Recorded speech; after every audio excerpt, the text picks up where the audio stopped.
جب تم اپنے حج کے کام پورے کر چکو تو اللہ کا ذکر اس طرح کرو جیسے تم اپنے باپ دادوں کا ذکر کیا کرتے ہو، بلکہ اس سے بھی زیادہ ذکر کرو۔ اب بعض لوگ تو وہ ہیں جو دعا میں بس یہ کہتے ہیں کہ اے ہمارے پروردگار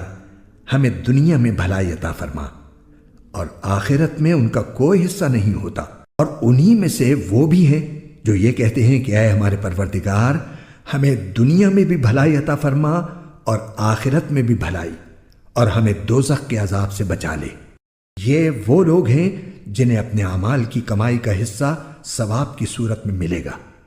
اور اللہ جلد حساب لینے والا ہے۔